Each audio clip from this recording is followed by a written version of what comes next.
Hello বন্ধুরা, মমতার টুকিটাকিতে আরেকটি নতুন পর্বে আপনাদের সকলকে স্বাগত জানাই। আজ আমি এখানে একটি মাত্র কাপড় নিয়ে নিয়েছি। এই একটি মাত্র কাপড় দিয়ে সুন্দর একটি টেবিল ম্যাট তৈরি করে দেখাবো। তো চলুন টেবিল ম্যাটটা কিভাবে তৈরি করছি দেখে নেওয়া যাক। সবার প্রথমে আমি এই কাপড়টা নিয়ে নিলাম, কাপড়টাকে এইভাবে রেখে নিলাম। এখন এই কাপড়টাকে আমার কাটিং করতে হবে। কাপড়টা আমি কাটিং করব এই গুল শেপের এই ডাইসটা দিয়ে, এর মাপ করে এই কাপড়টাকে আমি গুল করে এখন কেটে নিব। এই যে এখানে আমার কাপড়টা কাটিং করা হয়ে গেল। এখানে 2 পিস কাপড় আমি কেটে নিয়েছি, এই যে দেখুন।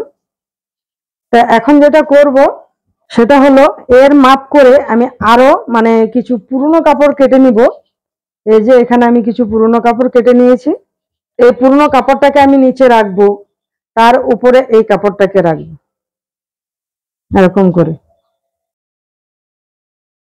তার উপরে আবার এই কাপড়টা রাখবো। রেখে এখন আমি সমস্ত কাপড়গুলিকে একসাথে সেলাই দিয়ে আটকিয়ে নেব।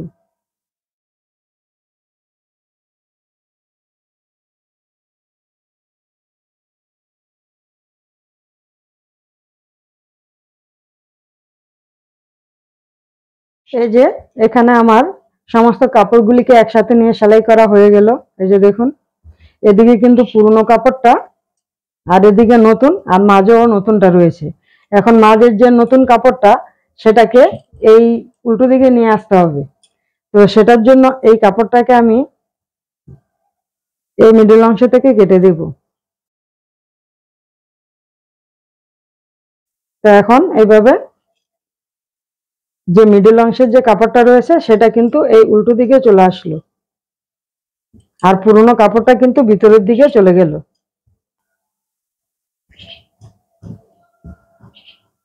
একটা কিছু সাহায্যে এইভাবে এখন এই গোল রাউন্ডটাকে একদম সুন্দর করে রাউন্ড করে দিতে হবে। এই যে এখানে সুন্দর করে গোল করে নিলাম। তো এখন যেটা করব সেটা হলো এরকম একটা পেপার কেটে নিয়েছি চৌকো করে।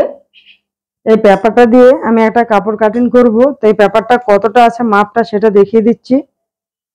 এই যে 6 ইঞ্চি রয়েছে, এইভাবেও কিন্তু 6 ইঞ্চি রয়েছে, মানে পুরো চৌকো আছে। তো এর মাপ করে আমি প্রথমে একটা পেস্টিং কেটে নিব। মানে আমরা যে চুড়িদারের গলার মধ্যে যে পেস্টিং করি, মানে গলার ডিজাইন তৈরি করি, সেই পেস্টিং কেটে নিব। এই যে দেখুন, পেস্টিংটা এখানে আমার কাটিং করা হয়ে গেল। এখন আমি এরকম করে এই কাপড়টার মধ্যে এই যে পেস্টিংটা কাটিং করেছি এটাকে এর মধ্যে বসাবো। তো এটাকে বসানোর জন্য কিন্তু একটা সিস্টেম আছে। এই যে এই দিকটায় কিন্তু একটু চিকচিক করছে, এদিকটাকে উল্টো দিকে এরকম করে চাপ দিয়ে বসাতে হবে। আর এদিকটা কিন্তু একদম প্লেন, এটা কিন্তু এদিকে বসালে কাপড়ের মধ্যে বসবে না।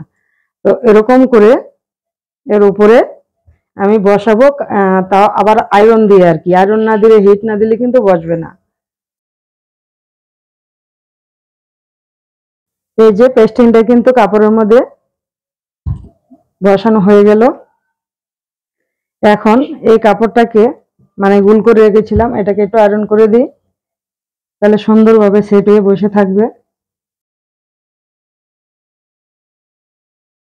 এখন এই কাপড়টাকে কেটে নিব এইভাবে একটু বাড়তি করে আর কি। এই পেস্টিং থেকে 1 ইঞ্চি বাড়তি করে কাপড়টাকে কাটতে হবে।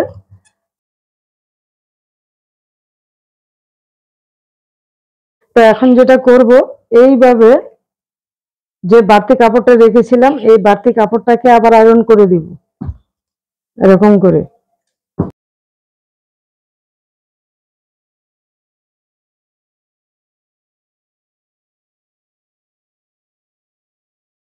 এই যে আয়রন করা হয়ে গেল। তো এবার যেটা করব সেটা হলো এই যেটা আমি আয়রন দিয়ে গোল করে রেখেছি, আর এই সাইডটা কিন্তু কাটা রয়েছে, এই যে দেখুন। এখন যেটা করব, এই যে এটাকে, এই কাপড়টাকে উল্টো করে, এইভাবে উল্টো করে এই কাটা সাইডটার দিকে আর কি, যে দিকটায় কাটা সেই দিকটায় এরকম করে এর মধ্যে সেট করে বসাবো। এবার চারিদিকের মাপটা সমান রাখতে হবে, এই চারিদিকের মাপটাকে সমান রাখতে হবে। বসিয়ে এরকম করে একটা ডিজাইন তৈরি করব। এরকম করে এভাবে এই যে 4-5টাকে কিন্তু করতে হবে এরকম করে পিন দিয়ে আটকে নিব। এই যে দেখুন পিন দিয়ে আটকে নিয়ে তারপরে পুরো চারপাশে এইভাবে ঘুরিয়ে ঘুরিয়ে সেলাই করে দেব।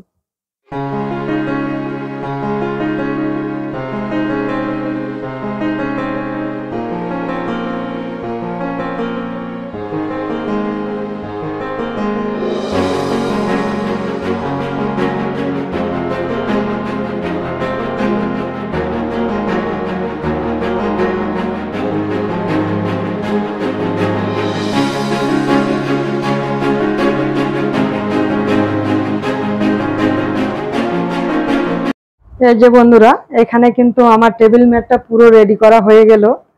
এই যে দেখুন এটা হলো উল্টো সাইড। উল্টো সাইড বলতে এই সাইডটাও কিন্তু আপনারা ব্যবহার করতে পারবেন, আর এটা হলো সামনের দিক। তো এটার মধ্যে এই ডিজাইনটা করে দিয়েছি, আর এই দিকটা হলো প্লেন। তা আপনারা যেদিক খুশি এটাকে ব্যবহার করা যাবে, কোনো অসুবিধা নেই। তো দেখুন কত সুন্দর হয়েছে এই টেবিল ম্যাটটা। এটাকে যেমন খুশি ভাবে আপনাদের যখন যেমন প্রয়োজন হবে তেমন ভাবেই কিন্তু এই জিনিসটাকে আপনারা ব্যবহার করতে পারবেন।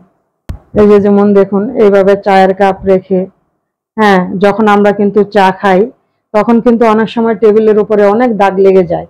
তা এটাকে এনে যদি এরকম রেখে কাপটাকে এর উপরে রেখে কিন্তু আমরা চা খেতে পারি। বা এই যে ডাইনিং টেবিলের মধ্যে এরকম গরম পাত্র রেখে দিতে পারেন। আর জিনিসটা কিন্তু বেশ ভালোই কিন্তু মোটা হয়েছে।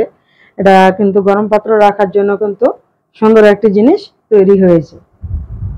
আর যদি মনে করেন যে না ডাইনিং টেবিলের মধ্যে আপনারা খাওয়ার প্লেট রাখবেন, এরকম ভাবে রাখতে পারেন। আমি এখানে একটা ছোট প্লেট দেখাচ্ছি, আপনারা এখানে কিন্তু বড় প্লেটও কিন্তু এর মধ্যে রাখতে পারেন।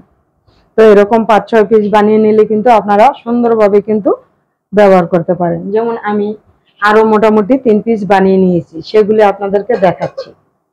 এই যে তার আগে আপনাদেরকে এই যে কাপ আর প্লেট একসাথে আমি সেট করে দেখাচ্ছি। এই যে দেখুন আমি এখানে আরো 3 পিস তৈরি করে নিয়েছি। আমার পছন্দ মতো কালার দিয়ে আমি আমার ইচ্ছে মতো আমি তৈরি করে নিয়েছি। আপনারাও ঠিক একই নিয়মে একই সেম ভাবে কিন্তু আপনারা আপনাদের মতো করে তৈরি করে নিতে পারেন। আশা করি এই জিনিসটা আপনাদের খুব কাজে আসবে, খুব উপকারে আসবে।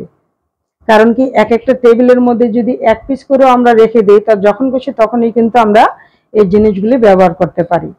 আর এগুলি কিন্তু ধুয়ে পরিষ্কার করে দেওয়াটা কিন্তু খুবই সহজ, একটু সার্ফ দিলেই কিন্তু এই জিনিসটা কিন্তু পরিষ্কার হয়ে যাবে। তো আমরা খুব সুন্দরভাবে কিন্তু এই জিনিসগুলি ব্যবহার করতে পারি। তো আজকে এই জিনিসটা কেমন লাগলো আপনারা কিন্তু আমাকে অবশ্যই কমেন্ট করে জানাবেন। আর যদি আপনাদের ভালো লেগে থাকে তাহলে কিন্তু একটি লাইক দিবেন আর সকলের সাথে শেয়ার করবেন। আর এরকম ধরনের যদি আরো নিত্য নতুন ভিডিও পেতে হয় তাহলে আমার চ্যানেলটিকে সাবস্ক্রাইব করে নেবেন, পাশে থাকা বেল আইকনটাকে অন করে দিবেন। তো আজকের মতো আমি এখানেই বিদায় নিচ্ছি। আবার খুব তাড়াতাড়ি আরেকটি নতুন ভিডিও নিয়ে চলে আসবো। ততক্ষণের জন্য আপনারা সকলে সুস্থ থাকবেন, ভালো থাকবেন। ভিডিওটি সম্পূর্ণ দেখার জন্য ধন্যবাদ।